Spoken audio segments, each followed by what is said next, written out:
Hi guys, I'm Shmee. Hello, welcome back to the channel and welcome to a first look at a car we have been waiting for. This is the brand new Lamborghini Huracan Sterrato. This is Lamborghini's off-roading, rally-going, V10 powered super sports car. A car that was first teased in concept form about 3.5 years ago. Well, customers said, I want one of those, and here it is, the production version of which they are making 1,499 cars. But this is lifted. It is wider. We have rally spec lights at the front. We've got roof rails. We've got a functional air intake over the top.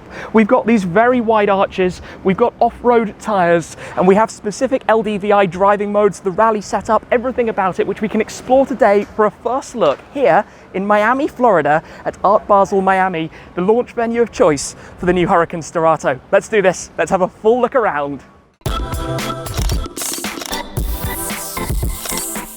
This is it then, the new Lamborghini Huracan Sterrato. Let's have a complete tour of this car. The exterior, what they've done to it, the changes that have had to be made significantly away from the standard specification. I can step inside and show you inside there as well. Plus, we're going to get it started and hear that V10. But this is a car that, like I said, was first teased about 3.5 years ago. Just some pictures of the Sterrato concept. The idea of taking the baby supercar, if we can say, the Huracan, and taking it off-road. It is lifted, it is wider, it is just wild in every possible way. But let's run through some of the technical facts and figures behind this. The car sits notably taller. It's 44 millimeters taller. At the front, the track is 30 millimeters wider. At the rear, it is 34 millimeters wider. You can see that instantly with these riveted on arches, just adding to the aggressive styling of the car. This particular example for the launch here in Miami is presented in Verde Gia. This was the color that was probably famous for being the launch specification of the Sian, their hybrid hypercar,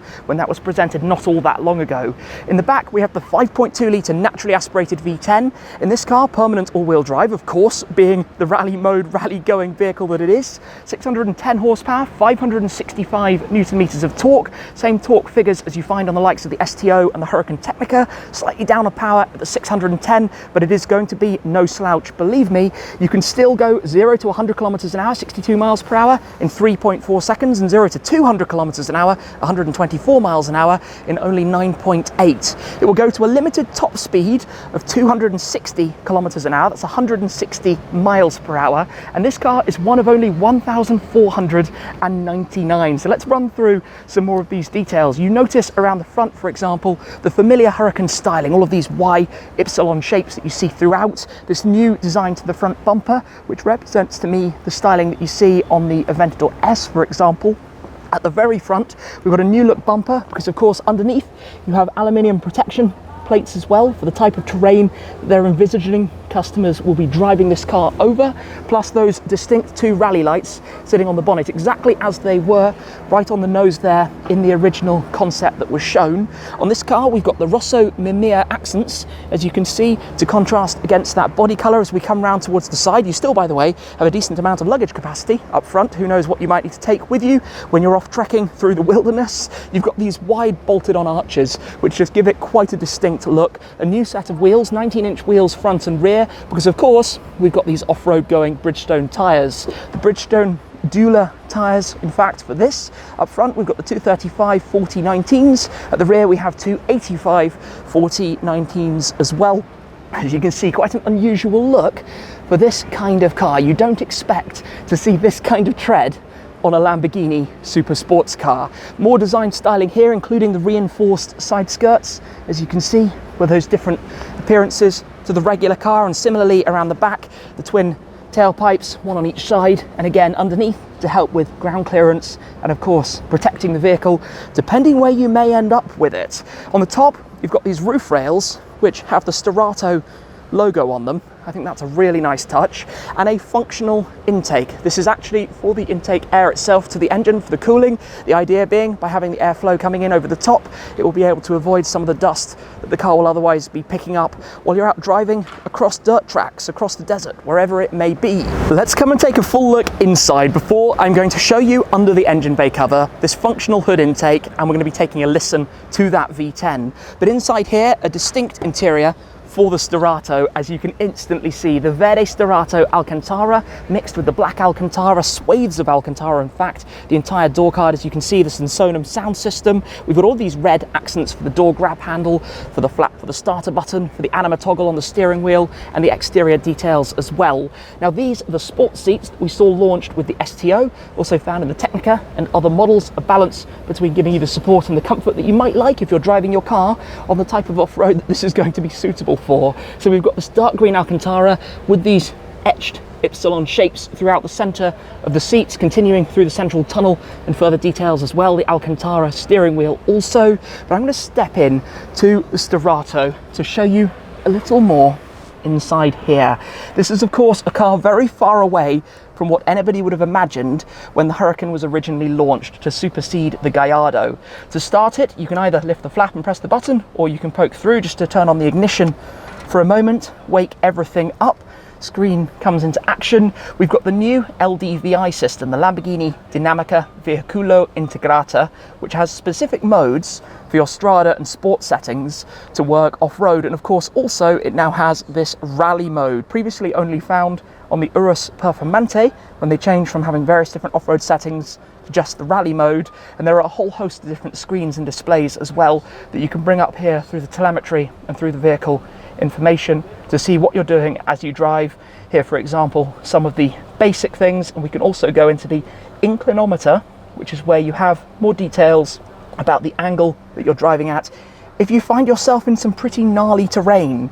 Now to start it up, I'm going to pop it into rally mode, press the button just down here. There we go, we've actually got the valved start, I believe, in rally. Sport will normally be your louder driving mode.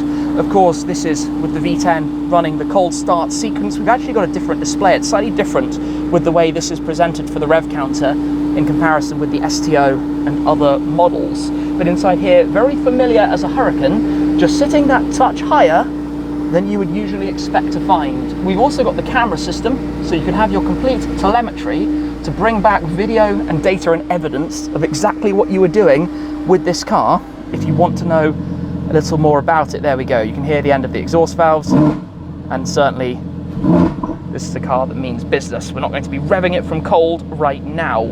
I do want to open up both the front and the rear though, so I need to just stop this for a moment, turn back on the ignition to pop open the rear and the front, those switches just down there. I'm going to turn the ignition back off and step out myself to come and show you that.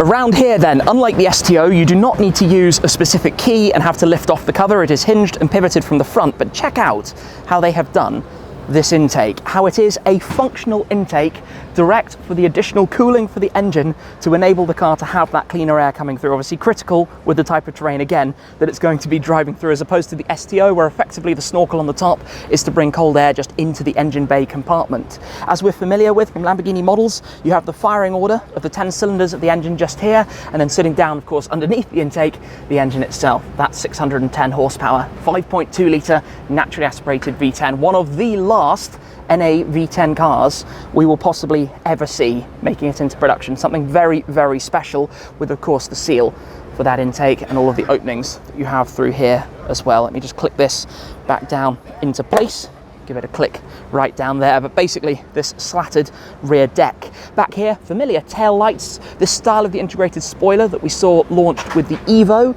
The openings, you have all of the cooling, the exhaust system that you can see through some of those grills within the back, the various different vanes and flicks, and of course this new style again for the diffuser that matches with some of the styling that we see around the front and the side of the car with all of these different blades, because it's a car that needs to be durable. It's a very different approach for a Lamborghini, a very different car to anything that has actually come before this. I do need to do a demo of these headlights, but just quickly to show you up front, we've got the familiar fairly decent storage solution for the size of the car, 100 or so litres up front. We have the, as I mentioned, Verde Gia paint for this particular car, and you get your first aid kit and tools up there as well. Close this back down, give it a click delicately into place, because these are one of the big talking points, the rally lights that you have at the front. Now, to actually enable these, you need to come round. The car needs to have the ignition on, so I'm going to press that quickly. I believe You then make sure you have your headlights on, and then you put them on main beam. It needs to be on main beam to do this. And then in the center, you have this new toggle just here. If you pull that and hold it, you get a graphic up towards the top right of the display that tells you that they are enabled, and you can then come around and see that we have some very bright lights on the front of a Lamborghini Huracan. The full rally headlamps to ensure that you can see exactly where you're going if you're out in the woods or driving across the snow or something in the dark, which is quite fun. Now we do need to be aware of the battery, so let me turn these off for the moment. Just do that first, then take it off main beam, and we can turn off the lights, pop them back on auto as well, turn off the ignition. It's a good thing I know exactly what I'm doing with the familiarity that I have with the Huracans, of course, from the ownership of my STO. I remember seeing those first pictures of the Sterrato when the concept arrived and thinking, can they really make that? Well, they have actually done it. This is the car. So what we're looking at here is with the full, I suppose, halo livery as we saw with the STO. So you've got the lower satin black sections, the Sterrato graphic, and all of these red details that you see around, along with the contrast for the roof and the engine bay cover. Presumably via Art Basel, you can choose any different color you'd like, any different spec. In fact, 350 colors in the Art Basel portfolio. It's just crazy to see these kind of tires. The Bridgestone Dueler AT002 off-road all-terrain tires fitted to the 19-inch wheels. This new wheel design with the hollowed sections again, the Y shapes. You do see that theme throughout Lamborghini models. Not what you expect on a Huracan. Not what you expect at all, but yet it's so cool that they've done that they've actually made that this is actually released, a car that's going into production from February 2023, with, as I said, just one shy of 1,500 cars to be made in total. That 1,499 of these that Lamborghini are going to be making of the Huracan Sterrato, the LP610-4, that designation for the permanent four-wheel drive system, and the 610 horsepower in the LP era Lamborghini models. What a cool car. I still can't believe this is right here. The Huracan Sterrato is actually in production. It's a car that, like I said, I remember talking about when it was originally introduced, when it was presented for the first time in picture form. The team, Mitch Burkhardt and his team at Centro Stile, creating an off-road Lambo that isn't, of course, the Urus or the LM002, the full SUV style, but taking a super sports car and taking it off-road. And that's literally what they've done. The demand for this has been through the roof. I know so many people who are either buying one or after one, because these days we look for things that are different. We look for things that create emotion, that create a difference, that create a story, and something like this does exactly that. Just imagine this in wild color combinations. Imagine it in the colors I have on my STO, in viola bast and yellow. It would be pretty wild. It's just different. We've seen the 911 Dakar coming, of course. This is perhaps a trend in some ways to do things that are out of the norm. You know, you see trends sometimes in the supercar world, companies making open top parquettas, Monza V12 Speedster Elva, for example. In fact, the Aventador J did that about a decade ago, and Lamborghini have a history of making such unusual cars. And this is exactly that. You can pop it in rally mode, optimized to have the best grip and best performance on a dirt track with a mid-engine V10 supercar. That's what perhaps doesn't make immediate sense, but still makes so much sense. Now, quite excitingly, there might be one of these finding its way to the museum. But we're going to talk more about that a little bit down the line. So stay tuned for exactly what I mean on that front. For today though, what an opportunity to be here in Miami. It's certainly on the very warm end for me, but to be able to take a first look right ahead here at the global unveiling, the first opportunity to see this in the flesh, where clients are going to be visiting it over the next couple of days before, of course, these in production form are going to end up heading across the world, the traditional kind of split between the US, European and Asia Pacific markets, kind of a third in each one.